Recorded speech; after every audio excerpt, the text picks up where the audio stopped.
Okay, our next speaker is Leonie Matoi, and I first met Leonie when she was working at Te Haute Manawa Maori, a Maori health organisation, and since then she had 10 years developing Te Haute Manawa Maori, which then went into Toi Tangata. She successfully grew, developed a range of innovative programs around nutrition and physical activity. More recently, she's been applying her knowledge and skills to the area of Indigenous Maori economic development. She's a business development manager for her iwi, Ngā Gararo ki Tahi, and Leonie has been developing a new Indigenous food enterprise called Kai Tahi. The aim of Kai Tahi is to continuously create well-being, and Leonie will share her experience and insight and demonstrate how Indigenous Maori enterprise development is rising to the challenge of obesity. Thank you, Leonie.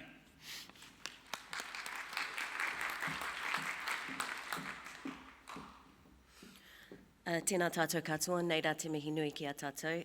Ko te me i tuatahi ki te haukainga o te papa nei ara ko ngā tīwhātua, nei rā te mihi ki a koutou mo tō manaakitanga ki a mātou. Nō reira, Anna, tēnā koe, Boyd.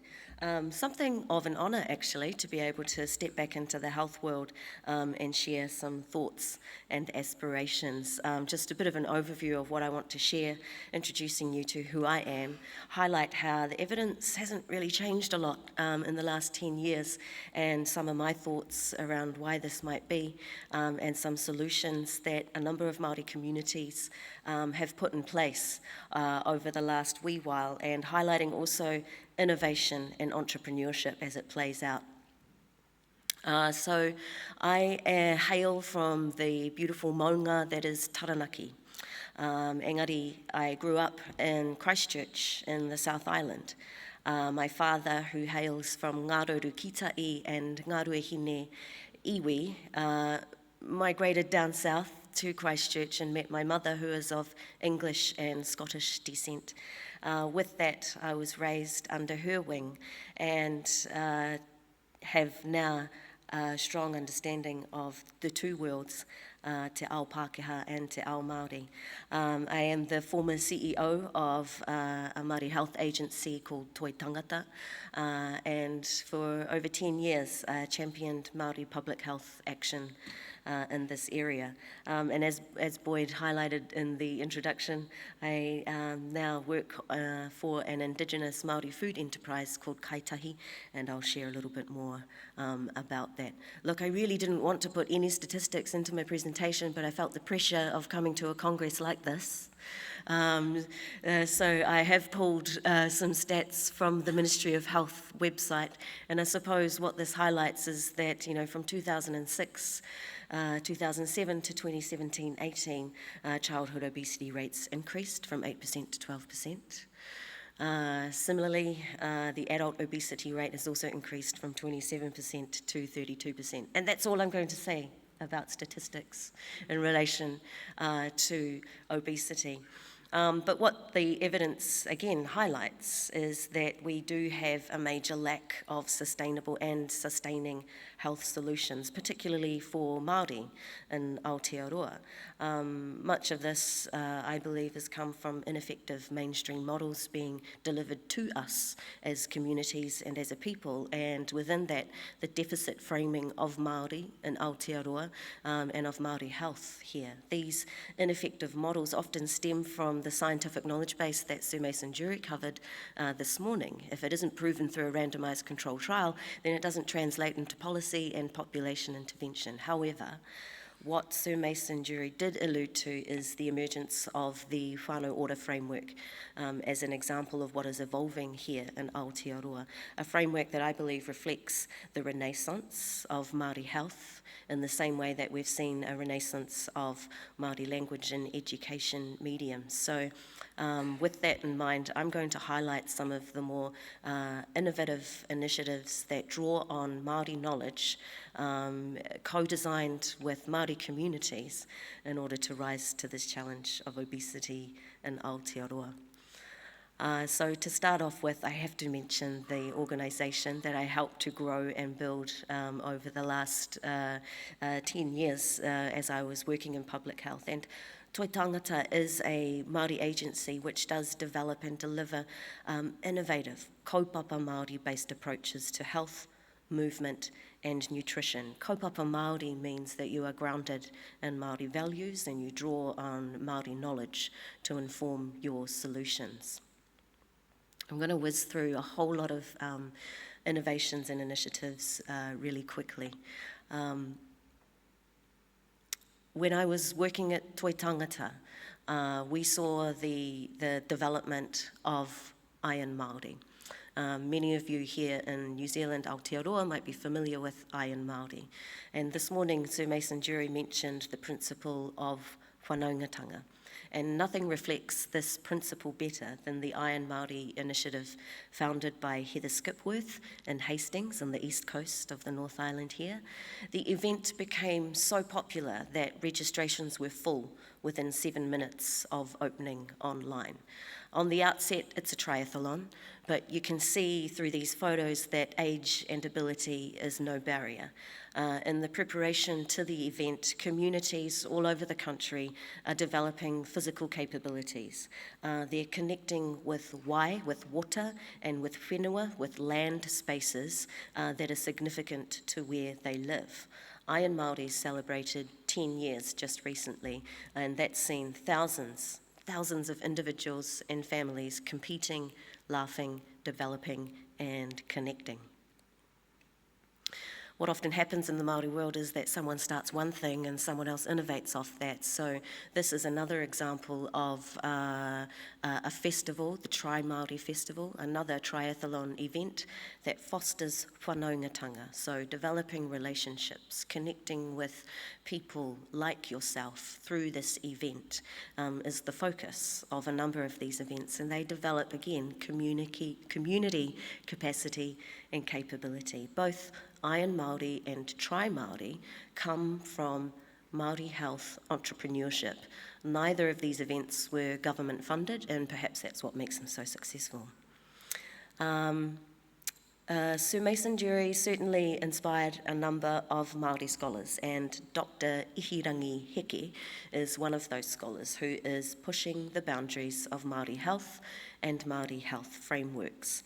The Atua Matua Māori Health Framework is an approach that aims to improve Māori health through relevant interpretations of Māori knowledge. The framework was developed as an attempt to provide a set of environmentally based Māori health concepts to help Māori move from these ineffective mainstream models to a Māori ancestral framework. You can follow Dr. Ihirangi Heke on Facebook with his mobile wānanga page, and this image that you can see is, one of his mobile wānanga in action, people on bikes riding up mountains.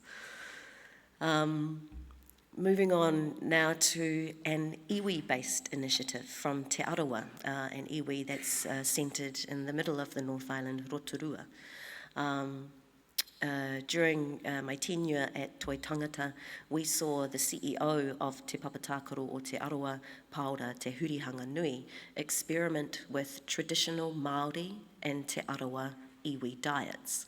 He was unpacking the psychological and physical effects while following a traditional diet himself, as well as defining spiritual and environmental connectors. Supporting this development is an increased awareness of the relationship between the natural environment through atua, or our environmental deities. And just as this picture highlights, he was never short on food, but much more is left to explore. And I think what this work that Paora and his team at Te Papatakaro are doing highlights that fancy word, I think it was centrifugal approach that Sir Mason Jury used in terms of looking out to the environment to understand what that means to me as an individual. This initiative, the Kākano Cafe and Cookery School, born from the whānau ora policy and supported by the whānau ora commissioning agency in the South Island, Te Pū Taitanga. This is a picture of Jade Temepara from Ngaitahu in the South Island. She was a winner of multiple awards across Mara Kai, or traditional gardening techniques. Jade founded Kākano Cafe and Cookery School in Christchurch to reconnect her people to the foods of the area, to understand what grows best in the environment of the South Island, and then look at ways in which you can turn what you've grown into a delicious, healthy meal. She worked hard at developing capacity and capability across multiple skill sets of growing and cooking food. Her cafe, again, works alongside that ethic of social enterprise. And so what she creates in Christchurch has a ripple effect not only across Māori communities, but a number of tourism communities that are visiting Christchurch. And she's stunning. This is Rāniera Reweri, and he calls himself the plant-based Māori. Applying Māori knowledge again to the notion of veganism. And along the way, Rāniera became a social influencer to thousands. He's inspiring a number of Māori communities, both young and old, whilst reflecting on the detriment of modern diets to the potentiality of Māori health and well-being. This guy has over 12,000 followers on Facebook and over 17,000 followers on Instagram. And he is challenging a number of thoughts, not only among ourselves, but among the wider community. Excuse me, you know, it's ironic, I arrived at this conference with a cold. So if I start to deteriorate throughout my presentation, can someone please throw me a script? I wanted to highlight, this is an initiative closer to home, closer to here in Tāmaki, Papatuanuku Kōkiri Marae, which is out in Mangere. You can see the picture here is a number of youth getting engaged in Hua Parekore, which is an initiative around organic gardening and also eliminating waste. So organic gardening and fitness classes have won Papatuanuku Kōkiri Marae a number of awards. The woman leading a lot of these initiatives, Valerie Teraitua, has been named New Zealand's Maori Public Health Champion in 2016. She was given the award, which recognises outstanding achievement and leadership in Maori public health for her work as the manager of Papatuanuku Kōkiri Marae in Mangere. And interestingly, last night when I was updating this presentation, I had a fishing show that was playing on the television in the background, and Papatuanuku Kōkiri Marae came up on the television episode because they were highlighting how they connect with some of the fishing clubs here in the Auckland Harbour, and they take the fish heads and the fish frames from these fishermen who are catching out on the harbour. They take these and they take them back to their community to use in different ways. And he actually used a wakatoki that, which is a proverb or saying that one of his old people shared with him, he rongoa te kai, he kai te rongoa, which basically means that our food is our medicine. You will find medicine in your food. So Papatuanuku Kōkiri Marae is really moving forward with positive health interventions. Their rangatahi, have learnt how to plant by the moon phases, and they really are applying Māori knowledge in a number of different ways. I felt it necessary to highlight just seeing innovation at a clinical interface as well as a community, and many of you will be familiar with our New Zealander of the Year, Dr. Lance O'Sullivan. Improving health literacy, breaking down barriers to access medical and health services all plays a part, especially when it comes to some of the complications we see with obesity. This is Mai a Atua, narrative therapy, and Dr. Diane Kopua and her husband Mark have led this therapy, which flips the Western format on its head. Instead of a one-to-one diagnosis focusing on disease causes, Mahi a Atua focus on helping the person and their whānau find culturally relevant meaning. And while this is a mental health initiative, we know that among many of our whānau, there are in fact many factors, mental health issues that work with the physical.